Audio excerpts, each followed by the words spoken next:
Eddie, we could all die tonight. We don't even get a choice. I'm Ryan McCaffrey with IGN, and I am joined by my friend Mark Medina. Mark, you made the trek down to Infinity Ward in Los Angeles in secret in the dead of night. Yeah. With your night vision goggles on. Yeah. To go check out Call of Duty Modern Warfare 4. It is the new one this year. It's just been unveiled. It is out on October 23rd, and you got yourself some multiplayer hands-on. Yep. Did you not? I did. I played probably like 2 hours of multiplayer just across the various modes, against just other media personalities and creators and stuff like that. It was a good time. So you came back, and your preview article on IGN is headlined, Modern Warfare 4 feels like the first truly next-gen Call of Duty. Yeah. You kind of came away with 9 points, like 9 key differences, 9 key changes, but can you kind of explain what you mean when you say feels like the first truly next-gen Call of Duty?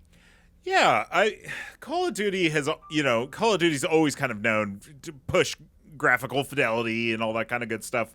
But no matter how good something looks on PS5, right, it still has to serve the Xbox One and PlayStation 4, right? So even up to Black Ops 7, that has to be able to run on the 2013 PS4 and VCR Xbox One.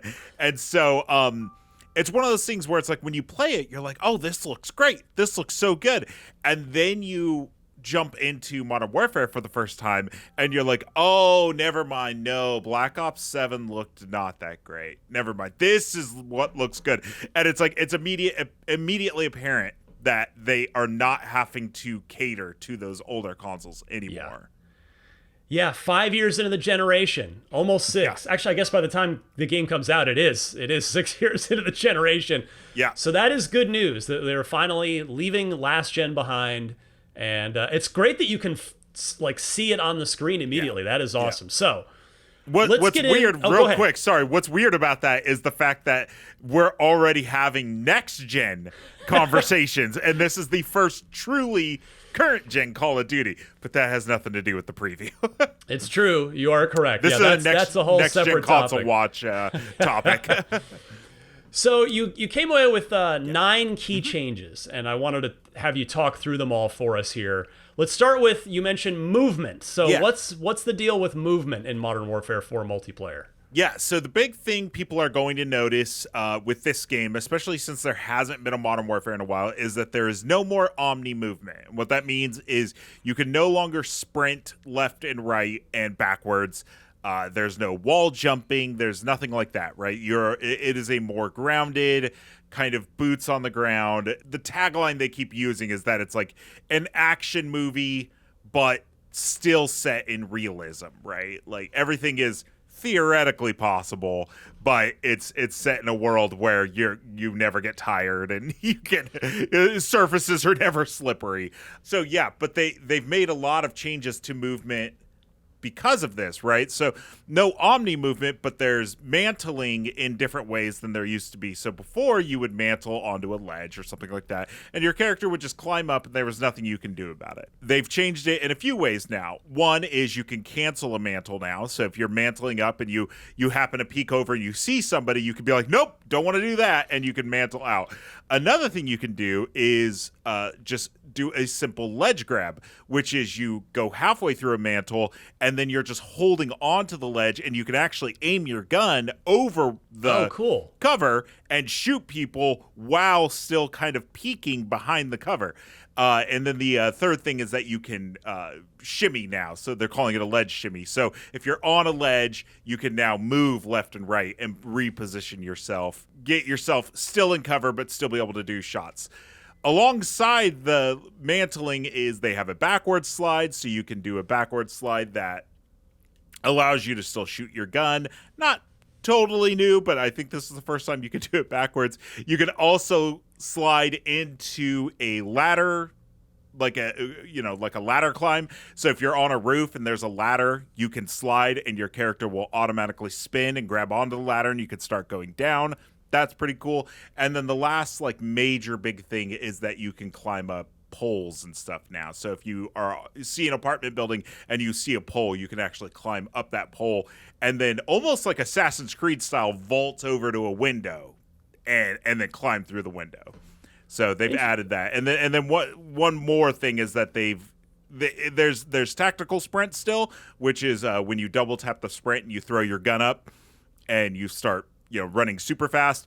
It's now more telegraphed that your character will start to like breathe harder and the gun will start to lower. So they've made a lot of changes to movement while still kind of keeping it grounded. It's interesting that Black Ops and Modern Warfare are really starting to diverge now in in the way that just even on character movement, which is good. It makes them feel like legitimately or more like legitimately different games. Yeah. For gunplay, you mentioned no more bloom. Yeah. Before I go into that, I gotta remind people what bloom is, because it may not be a term that people are super familiar with. Bloom is essentially a hidden mechanic in video games where, let's say you have a circle, and those are the possible points that your bullet can go. The game essentially rolls a dice in the background as you're hip firing, and the bullets just kind of go anywhere within that point. I think it was really, really cool in like Modern Warfare 1 days, like Xbox 360 days. I think it's completely archaic now to add like that sort of a random element, especially when games like Counter-Strike, people have been going back and playing Counter-Strike, and something a lot of people do right at the beginning of a Counter-Strike match is they run to a wall and they shoot to see the bullet pattern of their gun. Call of Duty is now adopting that system where there's no more bloom. Your bullets go where your gun is aiming. Okay. And that does mean they're still going to be spread because bullets, guns kick when they fire. And so there is still going to be spread, but it doesn't feel like it's completely just a luck of the dice if you win a close quarters combat now. You actually kind of understand where your bullets should be going.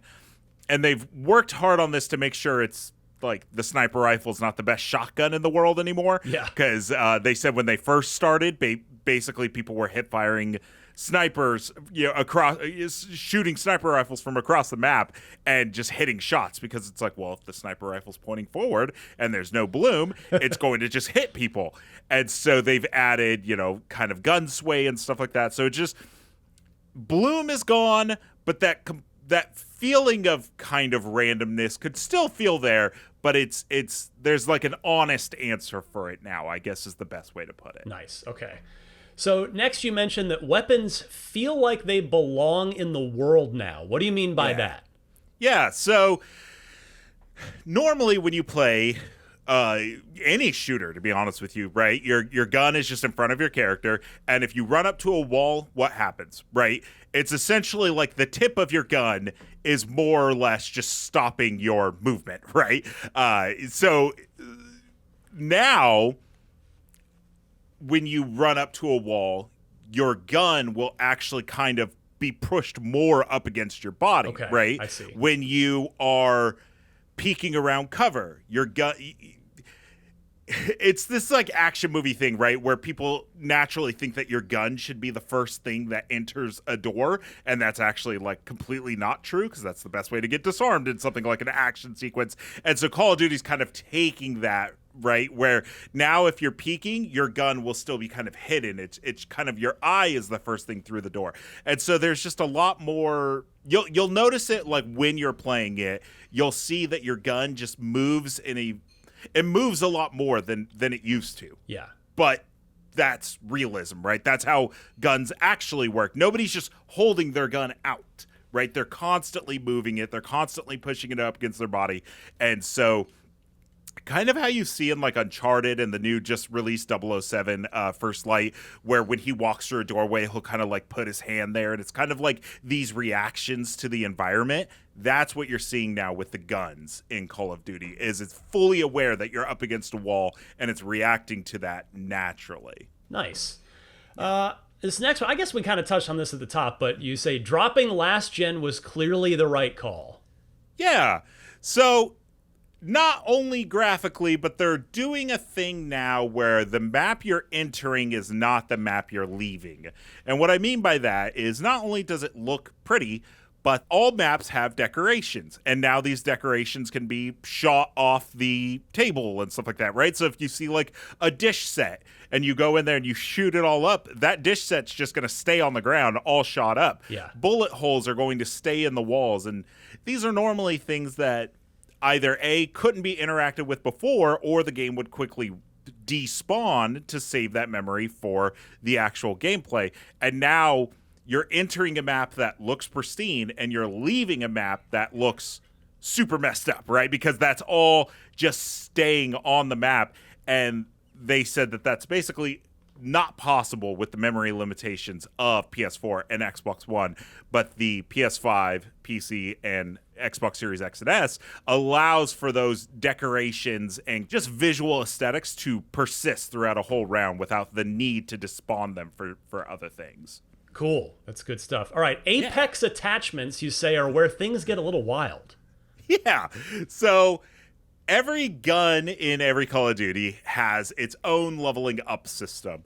And as you level a gun up, you'll eventually unlock new attachments and stuff like that. In this game, you can do 5 attachments. But when you get to the end, it's like, normally it's like, okay, you got the best scope. Or usually, in the case of Call of Duty, it's you got this really cool, like, tiger glimming skin. Stuff like that, right?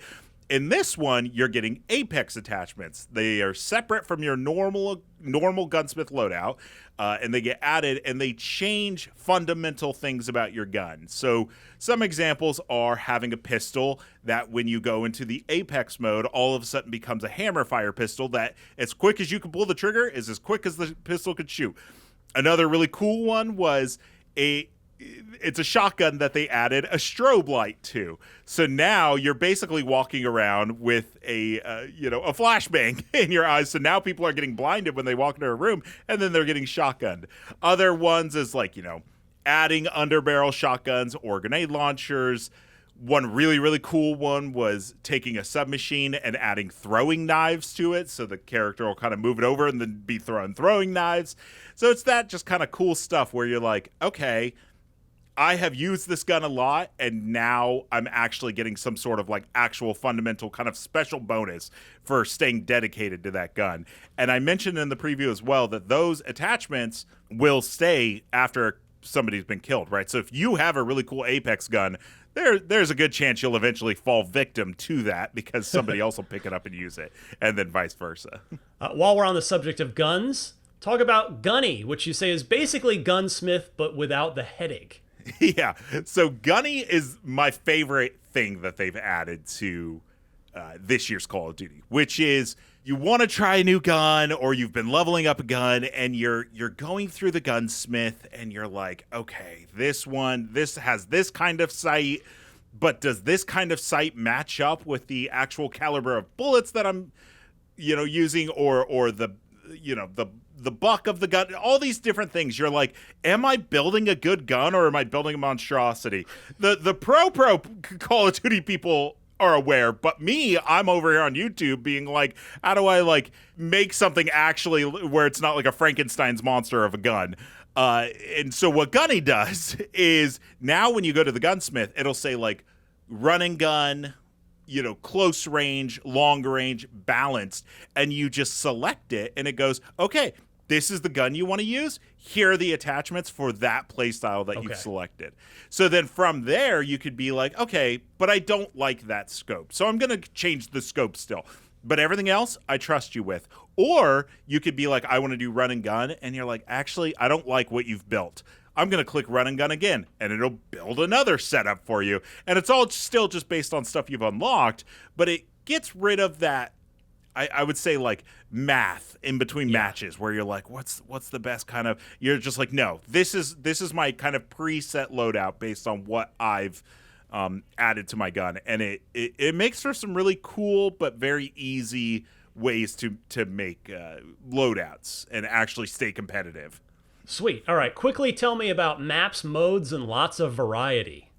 Yeah, so the game's launching with 12 maps. I would say probably about half of them are from the single player, variations of the single player that have then gone on to become multiplayer maps. And then a few others that are, made from the ground up for multiplayer. And so you'll be on, the streets of Korea. You'll be in a Korean nuclear base. You'll be in Russia. You'll be in New York, Mumbai.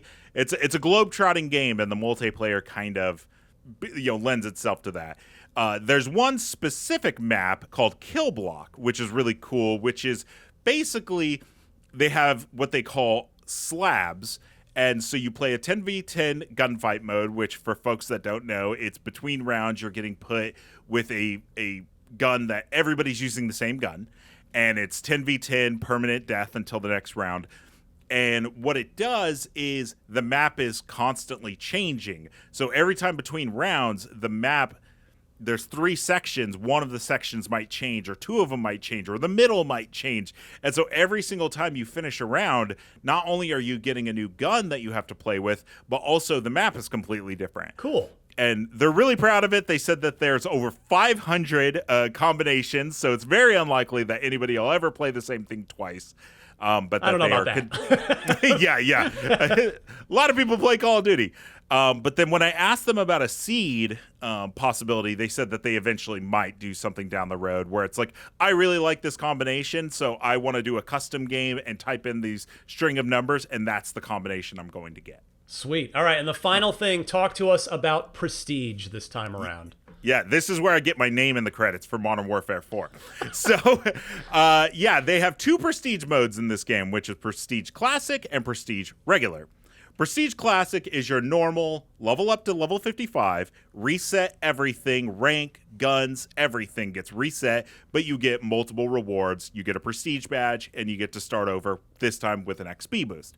Now there's Prestige Regular, which is you don't reset everything when you get to level 55, but you get fewer rewards, fewer XP boost on your next trek.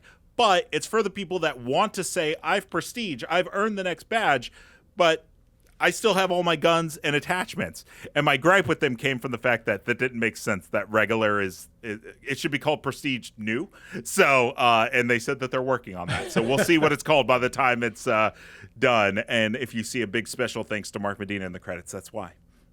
Yeah, but basically everybody's first trek to 55 will be the same.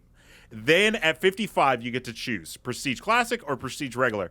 Then once you get to 55 again, you get to choose again. Okay. So every single time you Prestige, you get to choose, I want to go a Classic route. No, I want to go the regular route. And the way is because, the reason for it is because they've noticed that a lot of people just don't Prestige because they don't want to lose all their stuff. So they're trying to cater to those people that don't want to lose their stuff, but want to be part of the Prestige conversation.